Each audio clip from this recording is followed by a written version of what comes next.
humans, welcome back to Your Thoughts Are Valid and I hope you all are doing great.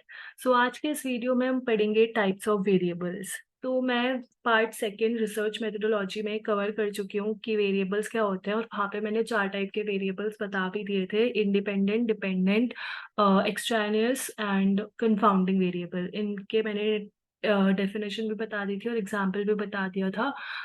इस video में मेरा major focus रहेगा बाकी types पढ़ाने, और वो टाइप्स मैंने उस वीडियो में इसलिए मेंशन नहीं किए थे क्योंकि वो फिलहाल जब हम रिसर्च पढ़ रहे हैं तो नीडेड नहीं है, बट जब हम स्टार्ट्स पढ़ेंगे तो आज जो मैं वेरिएबल्स पढ़ाने वाली हूँ उनकी नीड होगी।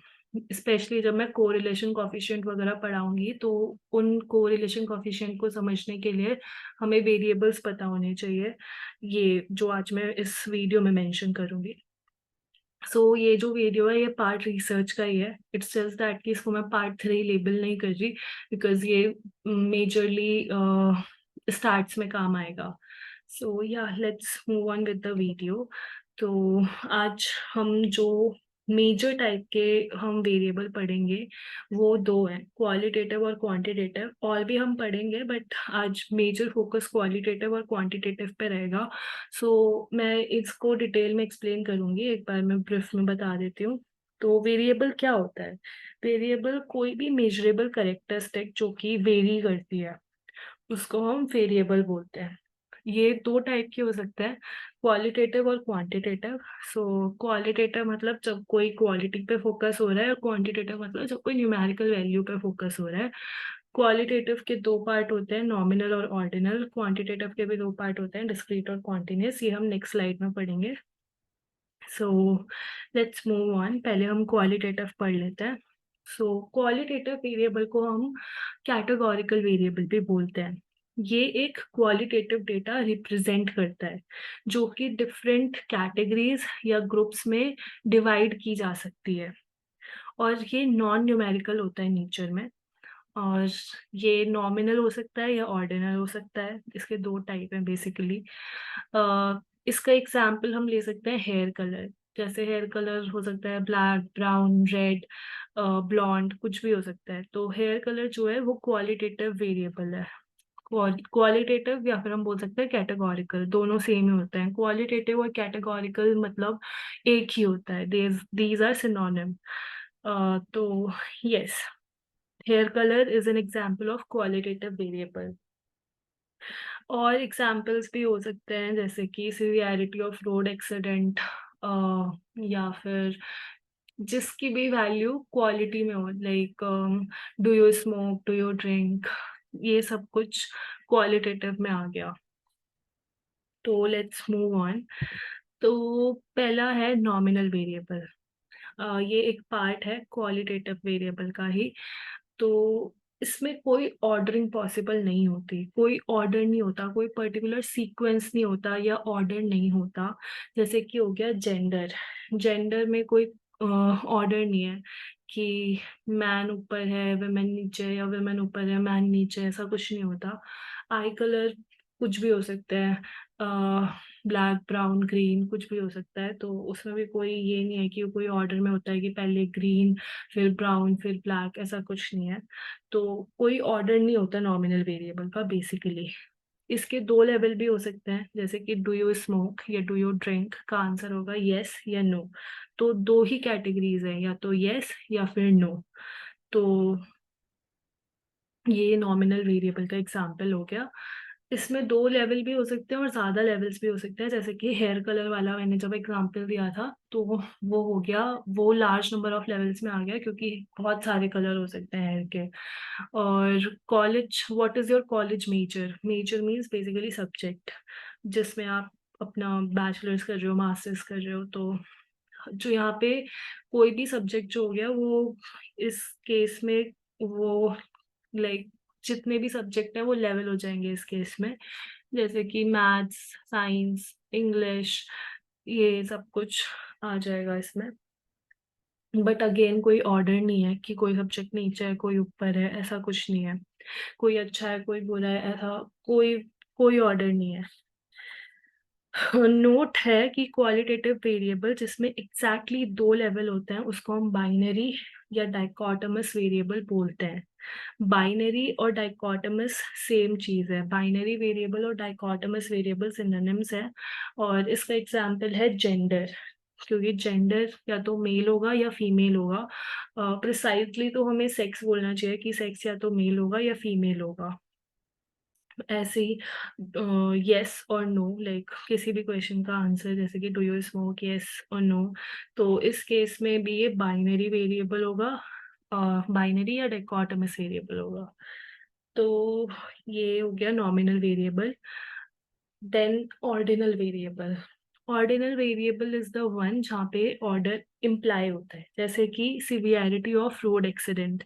या तो वो लाइट होगी, लाइट को हम सबसे नीचे रख सकते हैं, मॉडरेट जिसको हम बीच में रख सकते हैं, फैटल जिसको हम सबसे ऊपर रख सकते हैं। तो एक लेवल है, सिवियरिटी ऑफ रोड एक्सीडेंट में एक लेवल है। ऐसी हेल्थ में भी हम एक लेवल रख सकते हैं, सबसे नीचे पुअर, फिर रीजनेबल, फिर गुड, फिर एक्सीलेंट।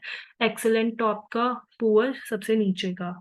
तो इसमें भी एक ऑर्डर इम्प्लाइड है। तो ये हो गया ऑर्डिनल वेरिएबल। याद रखने के लिए यू कैन सी की ऑर्डिनल और ऑर्डर में ORD सेम है, ये अल्फाबेट सेम है, तो उस हिसाब से आप याद रख सकते हो। Moving on, quantitative variable. So quantitative variable क्या होता है? हमने क्वालिटेटिव पढ़ लिया है, क्वालिटेटिव के हमने टाइप भी पढ़ लिए है, अब हम पढ़ेंगे क्वांटिटेटिव। तो इसमें बेसिकली न्यूमेरिकल डेटा रिप्रेजेंट किया जाता है, जिसको हम मेजर कर सकते हैं, काउंट कर सकते हैं एक न्यूमेरिक स्केल पे। ये न्यूमेरिकल वैल्यूज लेता है और इसको, इसमें मैथमेटिकल ऑपरेशंस किए जा सकते हैं, एडिशन, सब्ट्रैक्शन, मल्टीप्लाई, डिविजन, कुछ भी किया जा सकता है। और इसको हम क्लासीफाई कर सकते हैं क्वांटिटेटिव वेरिएबल को इंटरवल में या फिर रेशियो में। इसको मैं भी एक्सप्लेन करती हूँ। तो पहले हम एक एग्जाम्पल देख लेते हैं क्वांटिटेटिव वेरिएबल का। क्वांटिटेटिव वेरिएबल का एक एग्जाम्पल हो गया एज। सो एज को जब आपको रिप्रेजेंट करनी होती है तो एक न्यूमेरिक वैल्यू से ही आप रिप्रेजेंट करते हो। कोई, किसी की 18 है, किसी की 25 है, किसी की 40 है, किसी की 60 है। तो फिर उस हिसाब से आप, एज बेसिकली एक न्यूमेरिकल वैल्यू हो गई। तो इसको हम कंपेयर, क्वांटिटेटिवली कंपेयर भी कर सकते हैं और इस पे अरिथमेटिक ऑपरेशंस भी हम परफॉर्म कर सकते हैं। क्वांटिटेटिव वेरिएबल को हम न्यूमेरिकल वेरिएबल भी बोलते हैं। और इसके, ये दो टाइप का हो सकता है, डिस्क्रीट या फिर कॉन्टिन्यूस। डिस्क्रीट या कॉन्टिन्यूस। तो इंटरवल और रेशियो वेरिएबल्स हम समझ लेते हैं। तो रेशियो इज मोर लाइक कि जब आप अपनी जो भी आपकी रिसर्च में आपको क्वालिटेटिव क्वांटिटेटिव डेटा आपको कलेक्ट करना है, उसको अगर आप रेशियो में कर सकते हो, लाइक इतने क्वेश्चंस है और मार्क्स इतने हैं, जैसे कि 30 क्वेश्चंस है, 60 मार्क्स हैं, तो रेशियो हो गया 1:2 का। तो उसको आप रेशियो में कर सकते हो, जिसको आप रेशियो में कर सकते हो गया रेशियो वेरिएबल। और इंटरवल, लाइक कोई हर 2 घंटे में,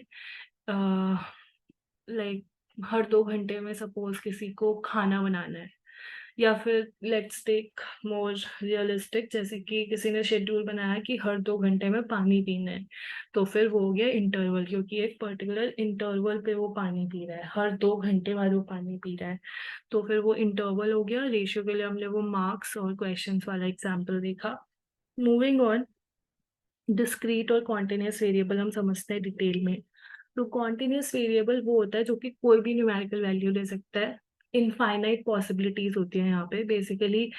कोई भी वैल्यू, पॉइंट, इसका आंसर पॉइंट में आ सकता है। बात वो है, लाइक इसकी जो भी वैल्यू होती है वो पॉइंट में हो सकती है, तो वो कॉन्टिन्यूस वेरिएबल है। जैसे कि हाइट, हाइट किसी की 150 सेंटीमीटर भी हो सकती है, 150.4 सेंटीमीटर भी हो सकती है, 168.7 कुछ भी हो सकती है हाइट। तो इसको बेसिकली हम कितने भी डेसिमल पॉइंट्स तक लेके जा सकते हैं और इसकी इनफाइनाइट वैल्यूज होती हैं, तो उसको हम कॉन्टिन्यूस वेरिएबल बोलते हैं। इसका दूसरा एग्जांपल हो गया quantity of milk in the container. ये एग्जांपल्स हो सकते हैं कॉन्टिन्यूस वेरिएबल के। फिर अगला है डिस्क्रीट वेरिएबल। तो ये काउंटेबल होता है, मतलब इसमें फाइनाइट नंबर ऑफ पॉसिबिलिटीज ही होती हैं, बिकॉज इट्स लाइक ये पॉइंट में इसका आंसर नहीं हो सकता। जैसे कि number of children in a family, तो नंबर ऑफ चिल्ड्रन या तो 3 होंगे, 4 होंगे, 2 होंगे, कोई एक होल नंबर होगा। 3.5 तो नहीं हो सकता ना। तो जस्ट लाइक दैट, ये लाइक होल नंबर में इसका आंसर होता है डिस्क्रीट वेरिएबल का। Not answer, basically values discrete variable की वो होल नंबर पे होती है। इसके दूसरे एग्जाम्पल हो गए number of citizens in a country, ये सब इसके एग्जाम्पल हो गए। तो हमने समझ लिया दो मेन टाइप के वेरिएबल्स, क्वालिटेटिव और क्वांटिटेटिव। क्वालिटेटिव को हम कैटेगोरिकल भी बोलते हैं, और क्वालिटेटिव के दो पार्ट होते हैं, नॉमिनल, ऑर्डिनल। नॉमिनल जिसमें ऑर्डर नहीं होता, ऑर्डिनल जिसमें ऑर्डर होता है। फिर क्वांटिटेटिव, क्वांटिटेटिव के भी दो पार्ट होते हैं, जिसमें कॉन्टिन्यूस और डिस्क्रीट होता है पार्ट उसके। तो कॉन्टिन्यूस जिसमें आंसर डेसिमल पॉइंट में आ सकता है, और डिस्क्रीट जिसमें सिर्फ होल नंबर में आ सकता है। So let's move on. अब पढ़ लेते हैं active variables, attribute variables, extraneous variables और कंपाउंडिंग वेरिएबल्स। ये बेसिकली मैं रिवाइज करवा रही हूँ। मैंने यहाँ पे डिपेंडेंट और इंडिपेंडेंट इसलिए इंक्लूड नहीं किया है बिकॉज मैंने लास्ट वीडियो में वो बहुत डिटेल में एक्सप्लेन करे थे। लास्ट वीडियो मतलब कि part second, research methodology. If you want to go back you can revise there, and like मैं यहाँ पे भी एक्सप्लेन कर दूंगी एक बार फिर से इंडिपेंडेंट और dependent variable. So active variable कौन सा होता है? एक्टिव वेरिएबल्स को हम मैनिपुलेट कर सकते हैं, और इसको हम एक्सपेरिमेंटल वेरिएबल भी बोलते हैं। जैसे एग्जाम्पल हो गया teaching method, but don't confuse it confuse active variable with independent variable. It can be independent variable but not necessarily. Like active variable can be independent variable, but not every independent variable is active variable. So it's like that. Active variable extraneous variable भी हो सकता है। Basically कोई भी variable जिसको experimenter manipulate कर पाए उसको हम एक्टिव वेरिएबल बोलते हैं। तो इस इट्स नॉट लाइक कि एक्सट्रानियस और वो उसके टाइप हुए, इट्स बेसिकली लाइक कि वो उसमें फॉल कर सकता है। एक्सट्रानियस वेरिएबल अगर सपोज एक स्टडी है, तो उसमें जो इंडिपेंडेंट वेरिएबल है वो एक एट्रीब्यूट वेरिएबल है, because that is a possibility. तो वहाँ पे जो एक्सट्रानियस वेरिएबल होगा वो एक्टिव वेरिएबल में आ जाएगा। So it's like that. तो एक्टिव वेरिएबल, जिस वेरिएबल को भी मैनिपुलेट किया जा सकता है, यहाँ पे हमने एग्जांपल लिया है टीचिंग मेथड का। Moving on, attribute variable. Attribute variable को हम मैनिपुलेट नहीं कर सकते। Again don't confuse it with dependent variable, because here I am not saying कि इंडिपेंडेंट वेरिएबल को मैनिपुलेट करने से डिपेंडेंट वेरिएबल चेंज होता है, राइट? इंडिपेंडेंट वेरिएबल को चेंज करने से डिपेंडेंट वेरिएबल में चेंज आता है, बट एट्रीब्यूट वेरिएबल में वैसा नहीं है। एट्रीब्यूट वेरिएबल को आप मैनिपुलेट नहीं कर सकते, और ऐसा भी नहीं है कि अगर आप अपना इंडिपेंडेंट वेरिएबल लाइक चेंज कर रहे हो तो एट्रीब्यूट वेरिएबल बदलेगा। इनफैक्ट कई जगह तो ऐसा भी होता है कि जो एट्रीब्यूट वेरिएबल होता है वही इंडिपेंडेंट वेरिएबल होता है। यहाँ पे हमने एग्जाम्पल लिया है जेंडर। सो जेंडर मैनिपुलेट नहीं किया जा सकता, right? It's like attribute variable. ना तो ये इंडिपेंडेंट वेरिएबल है, ना ही ये डिपेंडेंट वेरिएबल है, क्योंकि इसको चेंज ही नहीं किया जा सकता, कंट्रोल भी नहीं किया जा सकता। इट्स जस्ट दैट कि वो आपके जो भी आप लोग लाइक अगर आपको स्टडी कंडक्ट ही फीमेल्स पे करनी है तो आप अपनी पॉपुलेशन फीमेल्स की चूज करोगे। It's not like you can control the gender. You can manipulate the gender. You can't do that. So yes, ये हो गया एट्रीब्यूट वेरिएबल। देन हम आते हैं एक्सट्रानियस वेरिएबल पे। सो बेसिकली ये इंडिपेंडेंट वेरिएबल नहीं होता, आई भी मतलब इंडिपेंडेंट वेरिएबल, बट ये डिपेंडेंट वेरिएबल का रिजल्ट चेंज कर सकता है। जैसे कि आईक्यू टेस्ट करते समय बाहर से नॉइज आ रही है, तो नॉइज एक्सट्रानियस वेरिएबल हो गया, बिकॉज नॉइज की वजह से कंसंट्रेशन कम हो गया। कंसंट्रेशन कम होने की वजह से आईक्यू टेस्ट में पुअर परफॉर्मेंस हुआ। ऐसे लास्ट वेरिएबल हो गया confounding variable. So factor that has not been considered and is associated with both independent variable and dependent variable. इसको कंसीडर नहीं किया जाता बट ये एसोसिएटेड दोनों से होता है, इंडिपेंडेंट वेरिएबल से भी डिपेंडेंट वेरिएबल से भी.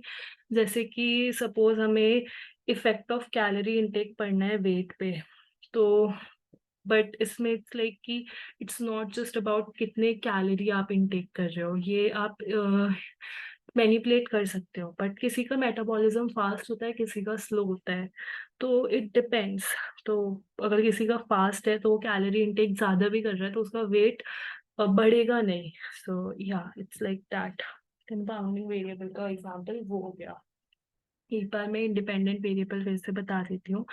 सो independent variable is the one which can be controlled by the experimenter. It is controlled by the experimenter. So it's like study time. अगर हमें देखना है how study time affects marks, तो हम study time increase कर सकते हैं, decrease कर सकते हैं. वैसे ही हम तो वो हो जाता है इंडिपेंडेंट वेरिएबल. डिपेंडेंट वेरिएबल जिसको एक्सपेरिमेंटर चेंज नहीं कर सकता, मैनिपुलेट नहीं कर सकता. बट जब इंडिपेंडेंट वेरिएबल में चेंज आता है तो डिपेंडेंट वेरिएबल चेंज होता है, या तो इंक्रीज होगा या डिक्रीज होगा. और अगर लाइक अगर नल हाइपोथेसिस का केस है, null hypothesis I will explain in part 3 of research methodology, जिसमें मैं हाइपोथेसिस पे ही फोकस करूंगी. तो बेसिकली जब इंडिपेंडेंट वेरिएबल में चेंज करने से डिपेंडेंट वेरिएबल में कोई चेंज नहीं आता तो उस केस में नल हाइपोथेसिस बोली जाती है. तो या तो इंक्रीज डिक्रीज या फिर नो चेंज, ये केस भी हो सकता है. So yeah, these are all the type of variables you need to remember. Major जो होते हैं वो डिपेंडेंट इंडिपेंडेंट होते हैं. बाकी ये जो आज मैंने पढ़ा है ये मेन हमारे काम आएंगे रिसर्च स्टार्ट्स के टाइम पे, और जब हम कोरिलेशन कोफिशिएंट समझेंगे उसके टाइम पे. So I hope you all like the video. अगर आपको कोई भी डाउट है just comment down in the comment section. मैं रिप्लाई करूँगी, मैं क्लियर करूँगी सारे doubts. And hope you guys understood the video. Thank you so much for watching the video. See you all in the next video. Thank you.